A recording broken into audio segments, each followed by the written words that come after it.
changes. 5 minutes to places. We have 5 minutes. 5 minutes to places. 5 minutes to places. Hello, my name is Julia Luderman. I'm a senior BFA actor here at Wayne State and also the undergraduate marketing office assistant. And thank you so much for tuning back in with us on our podcast series, 5 Minutes to Places. This is where we take a deep dive on an aspect of a show that we're putting on this season. This one being The Snow Queen by Tyler Monroe, adapted from the original fairy tale written by Hans Christian Andersen. And before we get into the show, we'd like to begin by stating that we are inhabiting stolen lands. Wayne State University rests on Wahweottenong, also referred to as Detroit, the ancestral and contemporary homeland of the Three Fires Confederacy. These sovereign lands were granted by the Ojibwe, Ottawa, Potawatomi, and Wyandot nations in 1807 through the Treaty of Detroit. Wayne State University affirms Indigenous sovereignty and honors all tribes with a connection to Detroit. With our native neighbors, Wayne State University can advance educational equity and promote a better future for the earth and all people. The Snow Queen follows Gerda in her coming-of-age story as she heads to the end of the world to save her best friend Kai from the cold-hearted Snow Queen. She encounters lots of magical friends and foes along the way, but proves that no matter how small you are, your courage and kindness are what make you a hero. This tale is perfect for this time of year, with its feel-good message and snowy motifs. And who better to talk to for a wintry show than a weatherman? I'm lucky enough to be the daughter of local meteorologist Rich Luderman, who we have today answering a couple questions regarding all things snowy. Take a look. Hello, everyone.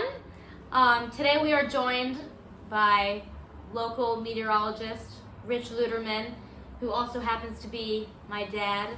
He volunteered his time today to do an interview for the Snow Queen, which has very much to do with winter and weather, and we couldn't get the fairy tale professor, so who better else than a weatherman? Thank you for joining us Thanks today. for having me. I appreciate the opportunity. This is exciting. I'm looking forward to opening the minds of young people. I'm glad. I'm from Pittsburgh, Pennsylvania, born and raised, and I studied meteorology at Penn State University. Yes. I graduated in 1988. It's a long time ago, and I was in the Air Force, active duty as a weather officer. Thank you. Thanks for your service. And then through a fluke, I got out of the Air Force to be on television, and that was 1993. And the rest was history. And now it's all these years later. So there you go. Yes, I've been at Fox 2 for 24 years now. That's a long time. It's a long time. It's been good. It's been good. I like weather. I mean, I think weather. You know, when I'm alone with my thoughts, one of the topics is weather. Weather. Yes. What does a typical day in the life of a weatherman look like? That's a good question. So my shows at Fox 2 are the 5, 6, 10, and 11. So I get to work at 3:30, and then I get home pretty close to midnight. So, it takes me time to put all of the maps together, to look at weather. So I usually start with a blank sheet of paper when I get to work, and then I start looking at satellites and radars and all the numerical models, and I have a pencil and I have a little cheat sheet, and I start making numbers up. And so when I get on TV at 5 o'clock, 6 o'clock, I'm ready to go, because I've been thinking about weather for like the last 2 hours. And so when it's time for the camera to come on, I need to be prepared. You're in the zone. I'm in the zone. It's exactly right. Yes. But TV meteorologists, we mix science with entertainment, with goofiness. We have to mix all of it it's kind of together. like theater in a way, would you It say? is actually. I've had this conversation with you before, but I don't act. I'm not a good actor. So when I get in front of a live camera, I just talk weather. I don't act. Yeah. I don't put on this like TV persona. I just do my bit. I enjoy very much what I do. I like quiet weather days when there's just blue skies and a light breeze. But then, we get active weather, and Then it gets exciting. It gets more exciting, But in all truthfulness, when we get serious weather, we get flooding rains, or we get tornadoes, or a big snowstorm. Like, I'm very aware that people out in our viewing area are feeling it, like they're suffering, Yes. And so I'm not really happy or excited about bad weather. It's just part of the game. Speaking of bad weather, Oh, yes? in the Snow Queen, Yes. the Snow Queen covers the world in snow. Okay. Is this something that could happen? I don't think so. Here on the Earth, it's a big place. We have the poles and we have the Yes. equator. And typically the sun heats up the equator much more efficiently than it does at the poles because there's more direct sunlight at the equator. Yes. So, if you would ever go to any location along the equator, South America or the Pacific Ocean, it hardly snows, if at all, near the equator because Right. it's simply too warm. It's unlikely another ice age will happen. That's right. I mean, ice ages, aren't a global thing. It's more of a regional thing. I mean, one time, Michigan was covered in ice. I mean, we were all ice. It's a if you big think about glacier. it. Big glacier. It was a mile thick. The ice was a mile thick. It's hard to imagine, really. It is hard to imagine. It is hard to imagine. Is it difficult being a meteorologist in a state where the weather is so inconsistent? I would say not. I would think it would be boring to do weather in San Diego or Phoenix. Now, these are beautiful spots that have beautiful climate, but my whole life I've pretty much lived in the Great Lakes. And so I kind of look forward to the four seasons and all that they bring. And, the winters get long here, and the summers can get hot and stormy. But personally, I like the four seasons, so it's a challenge. All four seasons, the forecast weather in the Great Lakes. How reliable is, a forecast? My 5 forecast, days? 100%. 100% right there. Let me tell Every you. single time. Well, meteorologists, with the technology that we have, it Yeah, I keeps guess- getting better. Also, what do you use to Oh. collect said data? There's so much data out there. Now, again, I'm old school, so when I was in the Air Force, we were still using grease pencils to draw our charts. Grease pencils, that's long gone. I mean, now with these super fast computers, you literally press one button and everything populates for you, in one button. But I think it's a lost art. I mean, the art of looking at weather and doing it with grease pencils, it's never coming back, Right. But so I'm glad that I was a part of that. I got to see that part of Yes. meteorology in the 80s and prior. It was more old school. But today we have satellites in orbit. We Would you have say technology makes your job easier? much easier. Yes. Much easier. And we use computer modeling today. This is fascinating. So these computer models use algorithms and they remember. So let's say we have a big storm coming around Christmas, let's just say. And the atmospheric setup is a certain way. Well, these computers can say to themselves, oh, I remember back in 1978, it was a similar setup, and blah, blah, and this happened. So we can use prior events to hedge our forecasts.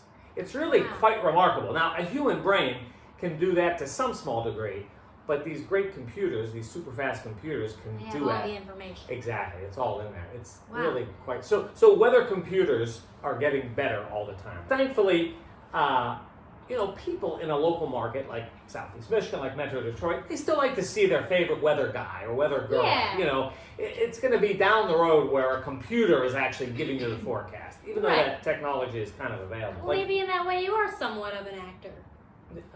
Well, there you go. Like, You're a figure.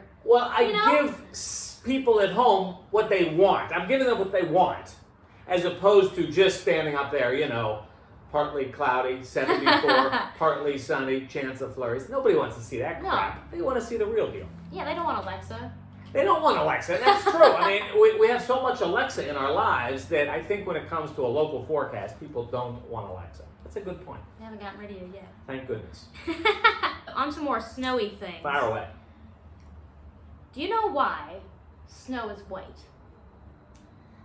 Well, that goes into the whole, Is that like why the water's blue, because the sky is blue, and why is the sky different colors in the evening? Why is grass green? Because it's that part of the spectrum of light that makes it to our eye. So grass at night is not green, it's black, because Right. there's no light.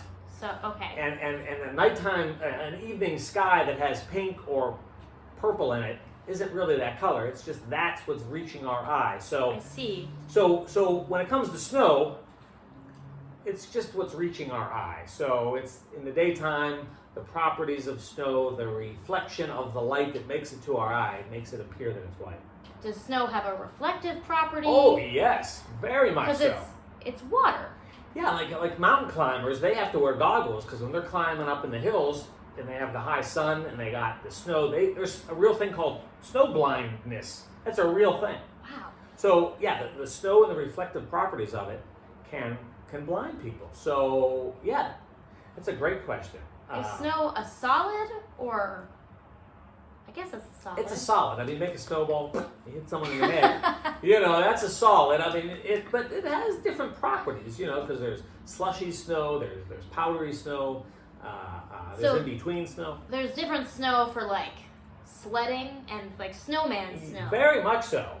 What is the difference between like you have your fluffy snow and Right. your So that's a dry snow. So fluffy snow is very dry snow.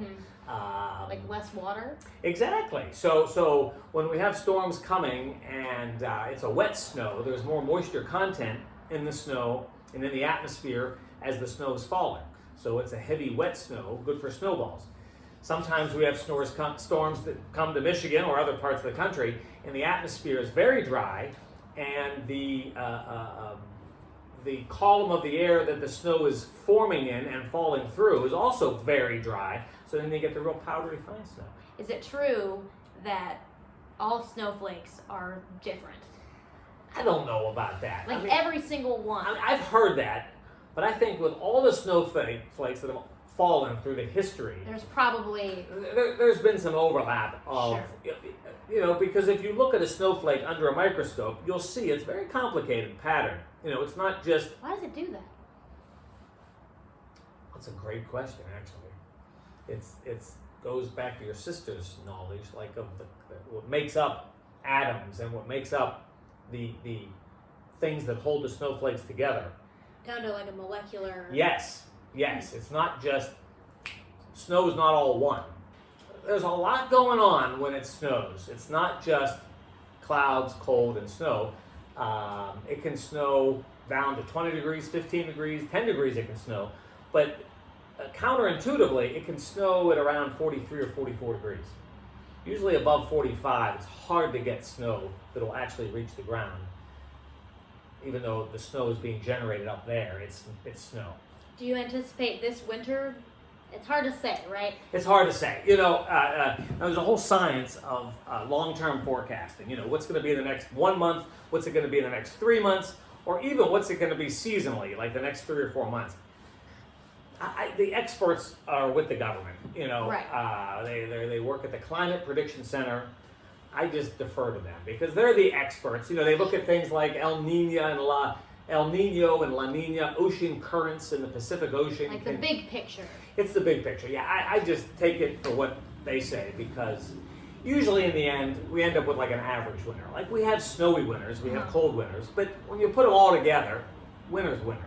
Winter's winter. Winter's It's winter. Michigan. It's Michigan. I mean, we're going to get some cold, we're going to get some snow, we're going to get icy days, Slushy roads. slushy roads. Yes. It is what it is. It's not your fault. It's not my fault. He's just the delivery man. Yeah, I mean, if you really hate snow, I would say move to South Carolina. And then you don't have to see it. But if you live in Michigan, if you work and live in Michigan, you're going to see snow. Yeah, I was going to say, watch out where those huskies go. Don't you eat that yellow snow. That's an oldie, but a goodie. Have I given you anything to think about? Absolutely. Oh, good. Well, there you go. Thank you for joining me. Anytime. And telling the people about snow. Come see the Snow Queen, Wayne State Theater and Dance. Have fun. Just have fun. Thank you so much for joining us today on this episode of 5 Minutes to Places. The Snow Queen opens November 19th in the Hillberry Theater and shows through December 11th. We know you'll be getting those snow shovels and warm coats out of your closet soon enough, so make your way on down to Theater and Dance at Wayne this holiday season and come hang out with us. We'll see you soon.